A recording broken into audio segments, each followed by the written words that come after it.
Assalamualaikum warahmatullahi wabarakatuh. Perkenalkan, nama saya Rizky Lestari dari kelas PPS 3G. Di sini saya akan menjelaskan tentang hasil resum saya, yaitu tentang salam, istisna, dan murabahah. Yang pertama adalah salam.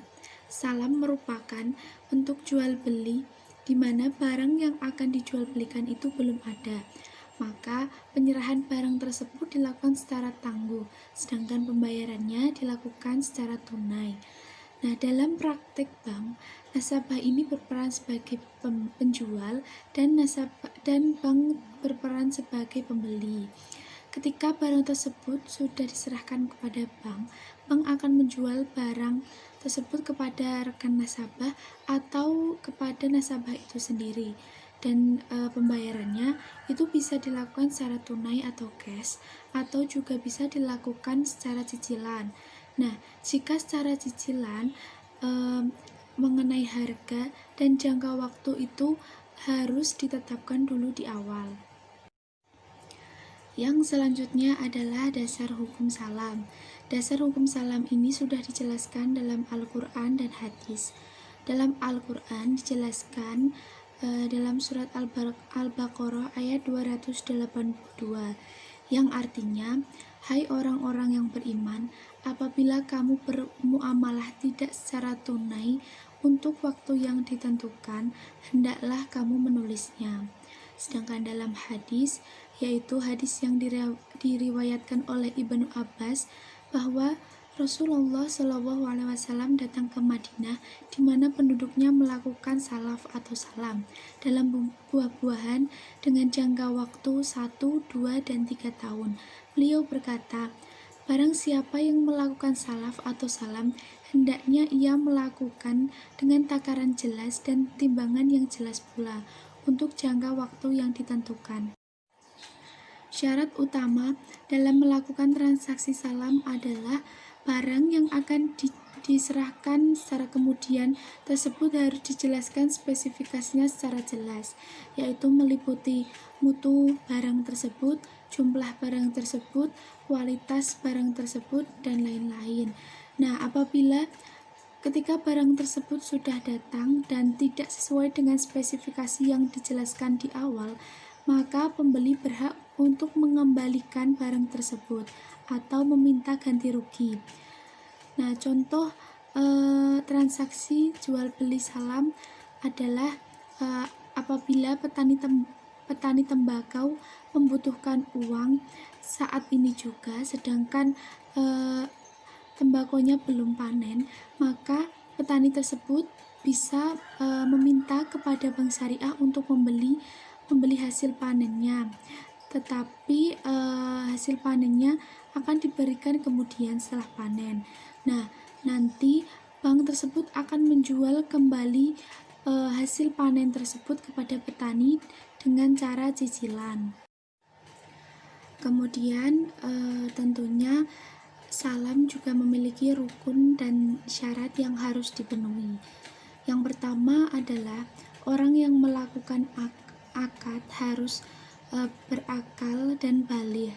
Sedangkan yang kedua adalah mengenai objek yang akan dijual, yaitu barang tersebut harus jelas spesifikasinya, harus ditentukan dulu harganya terlebih dahulu dan jangka waktu yang akan ditentukan, karena transaksi salam ini membantu bagi orang-orang yang kurang modal. Yang ketiga adalah sihat atau ijab qabul. Nah, ijab qabul ini haruslah dengan pernyataan yang jelas juga dan dipahami oleh kedua pihak. Ada beberapa perbedaan antara transaksi jual beli salam dengan transaksi jual beli biasa, yaitu yang pertama, harga barang dalam jual beli salam itu tidak boleh dirubah dan harus diserahkan seluruhnya pada waktu akad berlangsung. Nah, sedangkan jual beli biasa itu pembeli bisa berhutang kepada penjual. Yang kedua adalah harga yang diserahkan itu berbentuk tunai, bukan berbentuk cek mundur. Nah, jika berbentuk cek mundur, maka transaksi jual beli tersebut batal karena tujuan dari transaksi salam ini adalah untuk membantu produsen yang mungkin kekurangan modal. Yang ketiga adalah menurut Hanafiyah, harga beli boleh dijamin seseorang yang hadir sewaktu akad tersebut. Akan tetapi menurut Zufar Ibnu Huzail, pakar fikih Hanafi, tidak boleh dijamin oleh seseorang karena akan menunda pembayaran yang harus dibayarkan tunai ketika akad. Yang selanjutnya adalah tentang salam paralel. Dalam praktik perbankan, apabila barang yang sudah dibeli oleh bank itu misalnya berupa padi, jagung, atau cabai, ini dapat dijual kembali kepada pembeli kedua. Nah, inilah yang disebut dengan salam paralel. Hal tersebut diperbolehkan asalkan memenuhi syarat. Di antaranya adalah akad kedua itu terpisah dengan akad yang pertama, dan ketika melakukan akad kedua maka dilakukan setelah akad pertama itu dianggap sah. Yang selanjutnya saya akan membahas tentang istisna. Transaksi jual beli istisna ini sebenarnya hampir sama dengan transaksi salam. Akan tetapi pembayarannya dalam transaksi istisna ini bisa dilakukan di awal, di tengah, atau di akhir, dan bisa secara kontan atau bisa dibayar beberapa kali. Nah, mengenai jangka waktunya juga sudah ditetapkan dan disepakati di awal. Dalam praktik perbankan, transaksi secara istisna ini biasanya digunakan pada pembiayaan manufaktur dan konstruksi. Yang selanjutnya adalah tentang operasional istisna. Syarat utama istisna sama dengan salam, yaitu spesifikasi barang harus ditentukan dengan jelas, dan apabila barang tersebut ketika datang tidak sesuai dengan spesifikasi, maka perusahaan berkewajiban untuk mengganti barang tersebut atau pembeli dapat menuntut untuk ganti rugi.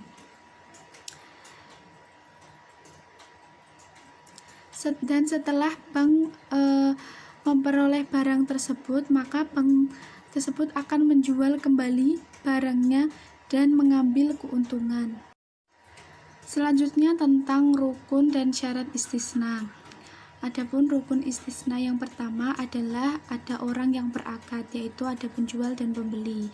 Yang kedua adalah ada objek yang akan diakadkan, dan yang ketiga adalah sihat atau ijab qabul. Sedangkan syarat-syarat yang harus dipenuhi diantaranya yang pertama, kedua belah pihak bertransaksi berakal dan baligh. Yang kedua adalah saling ridho.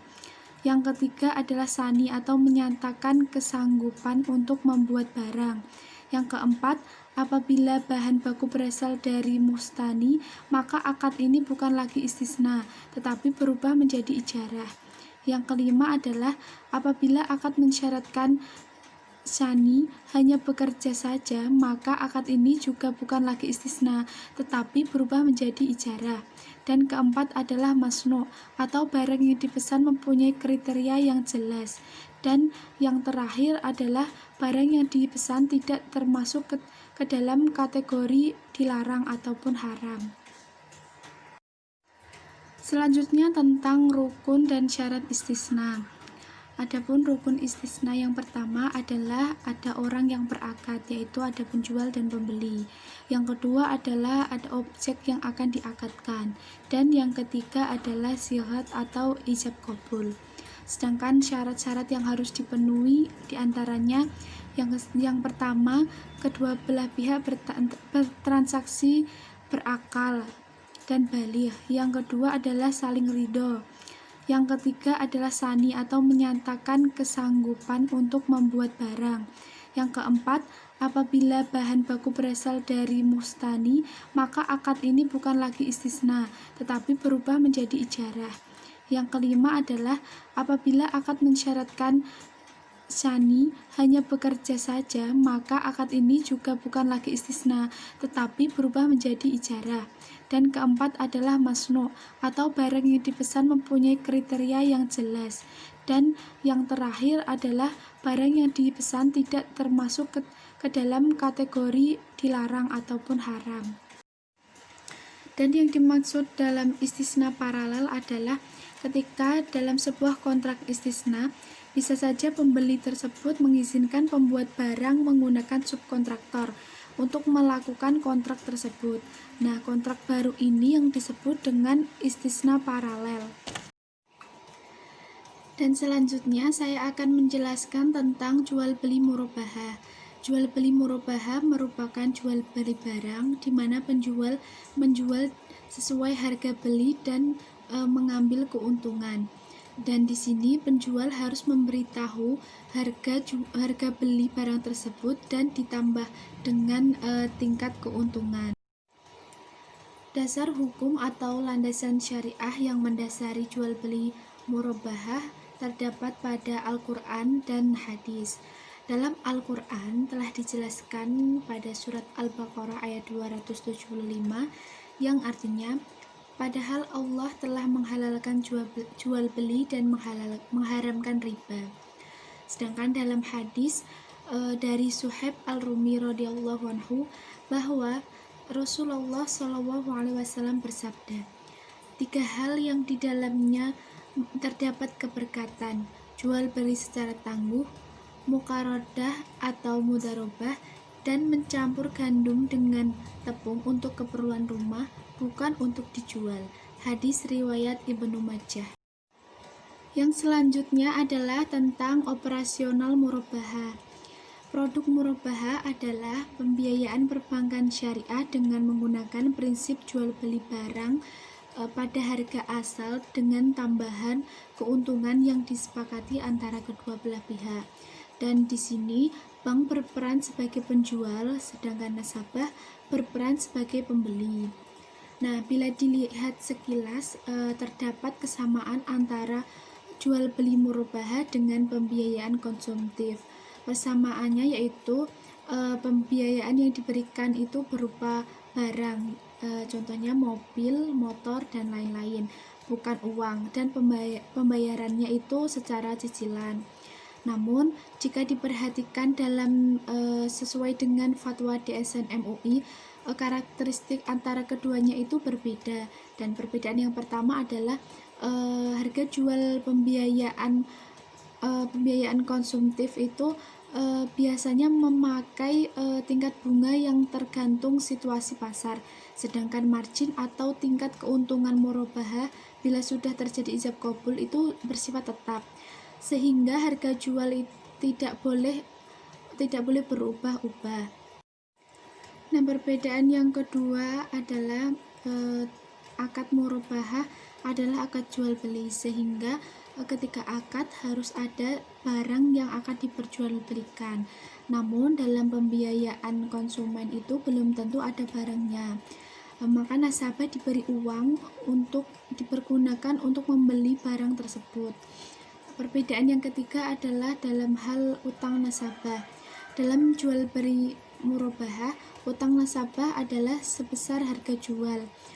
Harga jual adalah harga perolehan atau pembelian barang ditambah keuntungan yang telah disepakati di awal.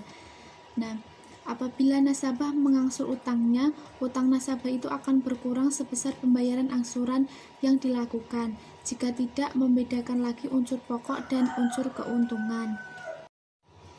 Yang selanjutnya tentunya dalam transaksi jual beli murabahah juga terdapat rukun-rukun dan syarat-syaratnya yang harus terpenuhi. Rukun murabahah yang pertama adalah harus ada orang yang berakad, artinya harus ada penjual dan pembeli. Yang kedua adalah harus ada objek yang akan diperjualbelikan, dan yang ketiga adalah ijab qabul. Sedangkan syarat-syarat yang juga harus terpenuhi dalam transaksi jual beli murabahah diantaranya, yang pertama, Bank Islam memberitahu biaya modal kepada nasabah. Yang kedua, kontrak pertama harus sah. Yang ketiga, kontrak harus bebas dari riba. Yang keempat, Bank Islam harus menjelaskan setiap cacat yang ada dan membuka semua hal yang berhubungan dengan kecacatan. Dan yang kelima adalah Bank Islam harus membuka semua ukuran yang berlaku bagi harga pembelian. Yang selanjutnya adalah tentang penerapan murabahah dalam lembaga keuangan syariah. Cara operasional bank syariah itu sebenarnya sama dengan bank konvensional, akan tetapi yang menjadi perbedaannya adalah pada bunga dan praktik lainnya yang mungkin dalam syariat itu tidak dibenarkan. Murabahah sendiri merupakan salah satu bentuk penghimpun dana yang dilakukan oleh perbankan syariah, baik untuk kegiatan usaha secara umum. Nasabah pada perbankan syariah mengajukan permohonan untuk pembelian suatu barang dan di mana barang tersebut akan dilunasi oleh bank dan kemudian nasabah akan melunasinya kepada bank secara tunai atau secara cicilan, dan pembayaran tersebut ditambah dengan margin yang didapatkan oleh bank. Sekian yang dapat saya sampaikan. Apabila ada salah dalam pengucapan kata, mohon dimaafkan. Wassalamualaikum warahmatullahi wabarakatuh.